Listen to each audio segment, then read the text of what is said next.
Hello friends, welcome on my YouTube channel Pushpam mathematics. दोस्तों, आज के इस वीडियो में हम बता रहे हैं मैथमेटिक्स का बहुत ही लाजवाब और शानदार टॉपिक, जो कि है त्रिभुज। और उस त्रिभुज का भी पार्ट 2, जो कि मैंने इस त्रिभुज का पार्ट 1 ऑलरेडी पढ़ा चुका है, जिसका लिंक मैंने इस वीडियो के डिस्क्रिप्शन में डाल दिया है। यदि आपने उसे नहीं देखा है तो पहले पार्ट 1 को देख लीजिए, फिर पार्ट 2 को देखिए, तब बेहतरीन होगा, ज़्यादा समझ में आएगा। अन्यथा यदि आप इसको भी देखेंगे तो ये भी आपको बहुत ही आसानी से बेसिकली बताएंगे, तो ये भी समझ में आएगा। उसमें मैंने पार्ट 1 में ये बता दिया था कि त्रिभुज मेनली 2 प्रकार से होता है। पहला कोण के आधार से और दूसरा भुजा के आधार से। तो कोण के विचार से जो होता है त्रिभुज 3 प्रकार से होता है। ये मैंने पार्ट 1 में ऑलरेडी पढ़ा दिया। अब यहाँ पार्ट 2 में बता रहे हैं कि भुजा के विचार से भी त्रिभुज क्या होता है, 3 प्रकार का होता है। कौन कौन होता है? पहला समबाहु त्रिभुज, जिसको इंग्लिश में कहते हैं इक्विलैटरल ट्रायंगल। दूसरा होता है समद्विबाहु त्रिभुज, जिसको इंग्लिश में कहते हैं आइसोसेलेस ट्रायंगल। और तीसरा होता है विषमबाहु त्रिभुज, जिसको इंग्लिश में कहते हैं एस्केलेन ट्रायंगल। तो इस प्रकार से ये भुजा के विचार से भी 3 प्रकार हो गया। अब मैं बारीकी से एक एक करके इन तीनों के डिफिनेशन को बाय फिगर जानेंगे, उसके बाद इससे आगे हम फिर बढ़ेंगे। तो यदि आप लोग इसको नोट कर लिए हैं या फिर स्क्रीनशॉट भी लेना चाहते, आप कर लीजिए। इसके बाद हम बारीकी से तीनों को स्टार्ट करेंगे। अब देखिए, समबाहु त्रिभुज किसे कहा जाता है? तो समबाहु त्रिभुज में कहना है कि वैसा त्रिभुज जिसके प्रत्येक भुजा की लंबाई आपस में समान हो, तो वही क्या हो जाएगा? समबाहु त्रिभुज। इसको आप नोट भी कर सकते हैं क्या, कि वैसा त्रिभुज, लिखते जाइए, वैसा त्रिभुज जिसके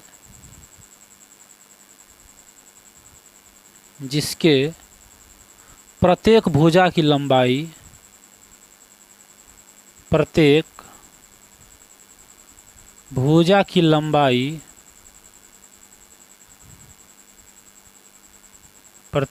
लंबाई समान हो, तो उसे ही समबाहु त्रिभुज कहा जाता है। समबाहु त्रिभुज कहा जाता है। चित्र में आप बगल के चित्र में भी देख सकते हैं, ए बी बराबर बी सी बराबर ए सी है। इसका कहने का मतलब हुआ कि इस त्रिभुज में तीनों भुजाएं ए बी सी तथा ए सी, ये तीनों आपस में क्या है? बराबर है। तब ऐसे त्रिभुज को हम क्या कहते हैं? समबाहु त्रिभुज कहते हैं। आप इसी प्रकार से दूसरा नंबर जो है समद्विबाहु त्रिभुज, उसका भी हेडिंग लगाइए, समद्विबाहु त्रिभुज। दूसरा क्या होता है? समद्विबाहु त्रिभुज। तो समद्विबाहु त्रिभुज, समद्विबाहु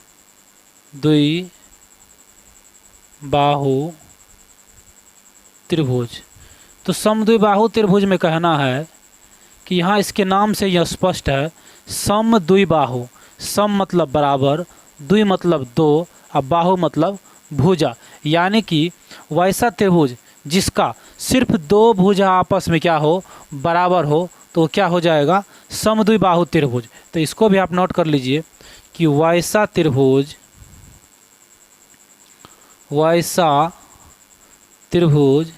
जिसका कोई भी 2 भुजा, कोई भी हो सकता है, कोई भी 2 भुजा क्या हो? आपस में बराबर हो, तो उसे ही समद्विबाहु त्रिभुज कहा जाता है। यहाँ से आप चित्र में कह सकते हैं, चित्र में ए बी बराबर ए सी डज नॉट बी सी, यानी कि इस चित्र में त्रिभुज का दो भुजा ए बी और ए सी क्या है, दोनों आपस में बराबर है, लेकिन ये बी सी जो है ये बी सी बराबर नहीं है। तब ऐसे त्रिभुज को हम क्या कहते हैं, समद्विबाहु त्रिभुज कहते हैं। ये भी नाम से यह स्पष्ट था, इसको भी आप समझ लिए। इस प्रकार से अब हम क्या करते हैं, तीसरे त्रिभुज के बारे में जानते हैं। तो तीसरा त्रिभुज क्या है, विषमबाहु, जो मैंने अभी आपको बताया भी था, शुरू में लिखा हुआ भी था, विषमबाहु त्रिभुज। तो आप उसका भी हेडिंग लगाइए, विषमबाहु त्रिभुज।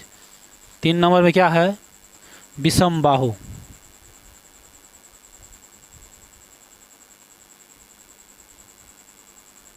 विषमबाहु त्रिभुज, विषमबाहु त्रिभुज। तो इसका भी नाम से देखिए क्या अर्थ है कि विषम, विषम मतलब कोई तो बराबर है नहीं, अब बाहु मतलब भुजा, यानी कि ऐसा त्रिभुज जिसका कोई भी भुजा आपस में बराबर नहीं है, तब ऐसे त्रिभुज को क्या कहते हैं, विषमबाहु त्रिभुज कहते हैं।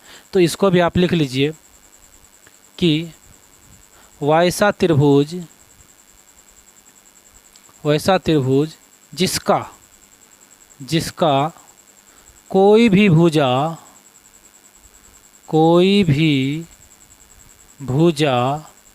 आपस में बराबर न हो, तो ऐसे त्रिभुज को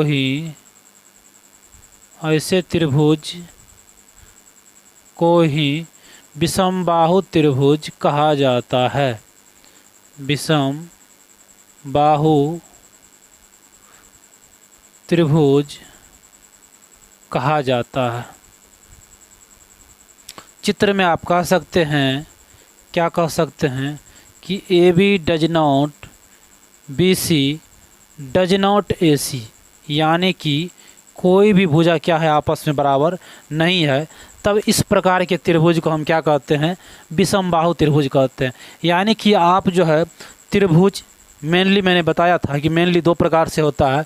कौन कौन, एक होता है कोण के आधार पर और दूसरा होता है भुजा के आधार पर। तो कोण के आधार पर भी मैंने तीनों बता दिया था, न्यून कोण त्रिभुज, समकोण त्रिभुज तथा अधिक कोण त्रिभुज। अब दूसरा में बताए थे, अभी भुजा के विचार से भी त्रिभुज 3 प्रकार के होते हैं। इस प्रकार से त्रिभुज के मैंने 2 काइंड बता दिए। अब हम अगले पार्ट्स के साथ बहुत जल्द आपसे मिलेंगे, तब तक के लिए जय हिंद,